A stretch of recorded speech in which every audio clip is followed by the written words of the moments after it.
My name is Lacey, and I am 27 years old. I never imagined the happiest day of my life would begin with humiliation, echoing through a church microphone.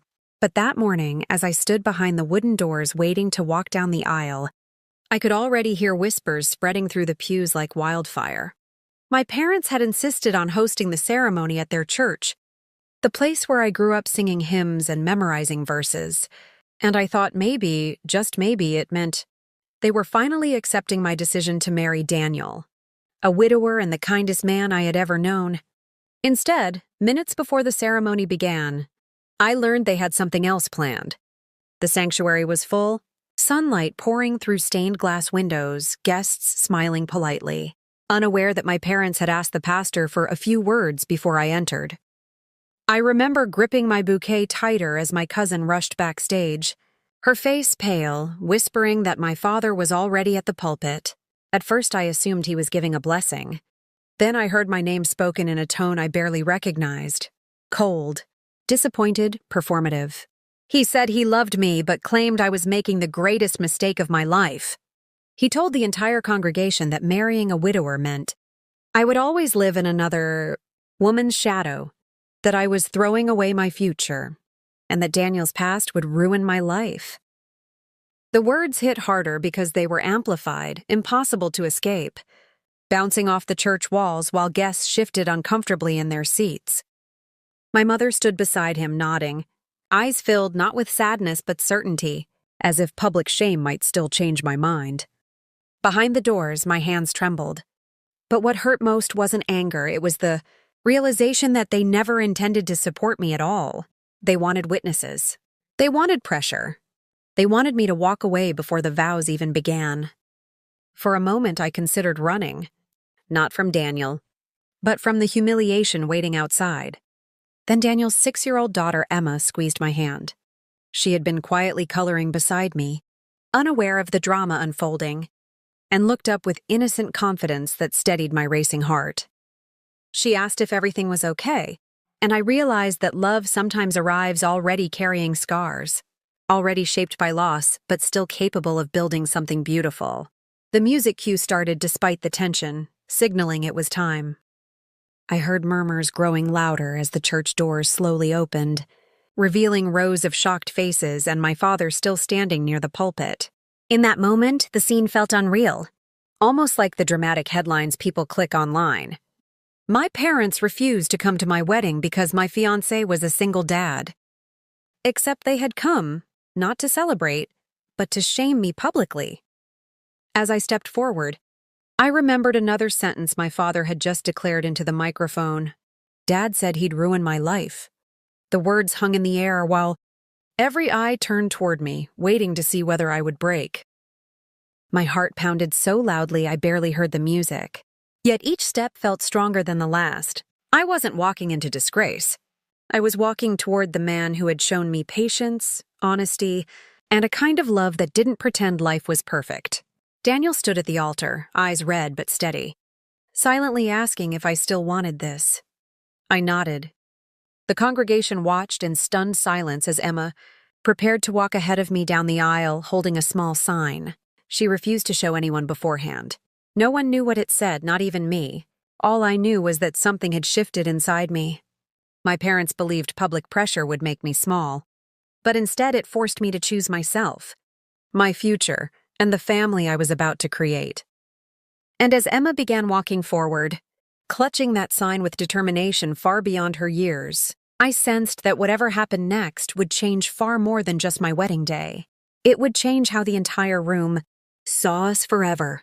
As Emma walked down the aisle ahead of me, the entire church fell into a silence so deep it felt heavy.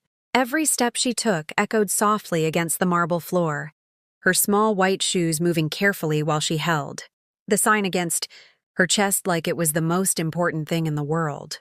Guests leaned forward, confused and curious, still unsettled by my parents' speech from the pulpit. I could feel judgment lingering in the air, mixed with sympathy and anticipation. My father stood stiffly near the front row, convinced his words had already planted doubt in everyone's minds. My mother avoided looking at me entirely, but Emma kept walking, calm and brave, until she reached the center of the aisle. Then she turned around slowly so everyone could read the message written in large, uneven letters.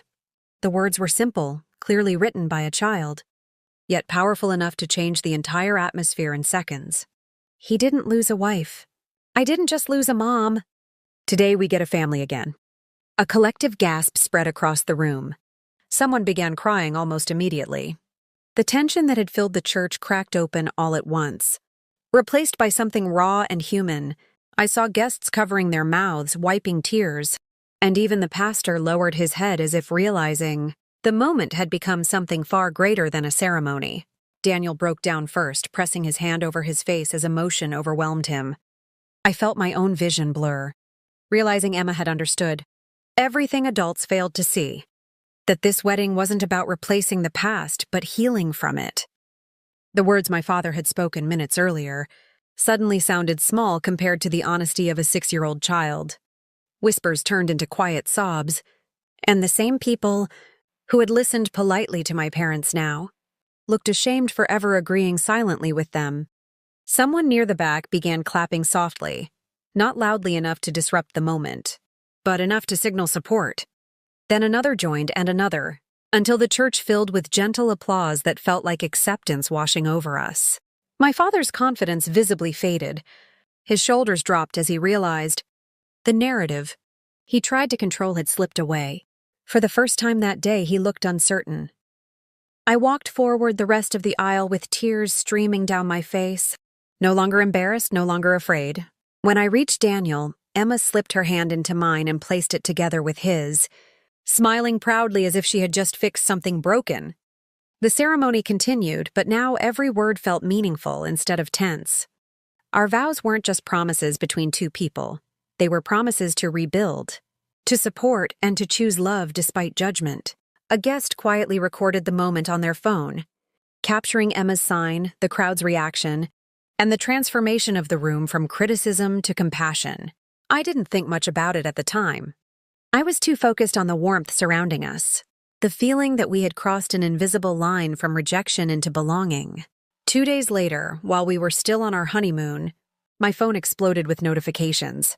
The video had been uploaded online. Within 48 hours, it reached 11 million views. Messages poured in from strangers around the world, widowers, step-parents, children of blended families, people thanking us for showing a different version of love than the one society often judges. Headlines repeated the moment again and again. When the room read it, they broke down crying. Friends told me my parents' speech was barely remembered. What people talked about was Emma's courage and the way love answered.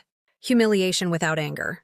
My parents eventually called, their voices quieter than I had ever heard, saying they hadn't understood until they saw the world's reaction. Forgiveness didn't happen instantly, but something softened. And I realized the real victory wasn't revenge or viral fame. It was standing firm in who I chose to love. That day taught me that sometimes the loudest judgment collapses in front of simple truth, and sometimes the smallest voice carries the greatest power. If this story touched your heart and you believe love deserves to be defended, no matter what others say, make sure to subscribe to the channel so you don't miss more powerful stories like this. Because sometimes one story can remind someone else that they are not alone.